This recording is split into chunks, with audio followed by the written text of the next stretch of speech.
At the beginning of the course, my Photoshop skills were weak as I haven't used the program in quite some time and I hadn't been into much depth before with the program, meaning I had a lot of research to do about the program and how it works, as I had forgotten what tools to use, what ones were relevant to manipulate my photo. Furthermore, Premiere is another program we used and I had never used it before, therefore I didn't know what to do. After completing my preliminary exercise, I had gained basic knowledge of both programs which would progress further on in the project. I had learnt what tools were relevant and how to use them in Photoshop, which would make my main task easier and more time efficient. Furthermore, as it was my first time on Premiere, I observed my classmate and they showed me how to import videos and sound and explained to me how to cut up the videos, which helped me as I could adapt on that in my main task. I learned that when I go out to shoot my footage, I need to put more planning and preparation into it, as the first set of footage we took wasn't very good.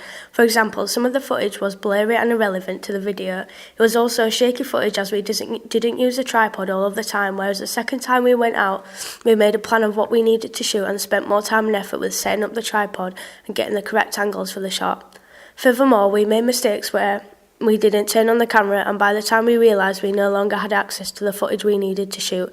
Therefore, we learnt that we need to check the equipment before shooting and check that it is on and working properly.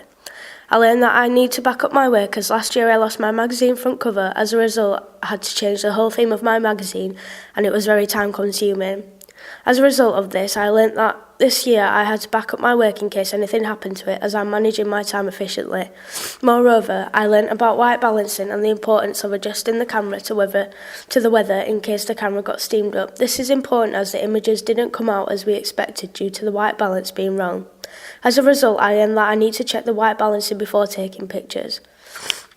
By the time I completed my main task, my Photoshop skills had improved. Even though my images didn't need editing as much they were taken from our video, I still learnt how to manipulate the brightness and contrast effectively and make the images black and white. I edited the colour contrast on my images to get them the same colour as the other images I used, to get the brightness and contrast the same.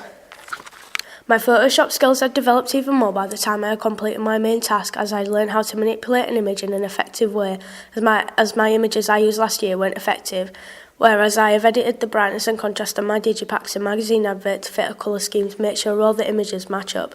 Furthermore, my Premiere skills had also developed as I had studied the help sheet on how to zoom into the timeline so it's easier to cut up the video effectively. I also learned how to put filters on the videos to make them fit a specific theme and the genre, as our video was dark and abstract, therefore we needed a theme to help.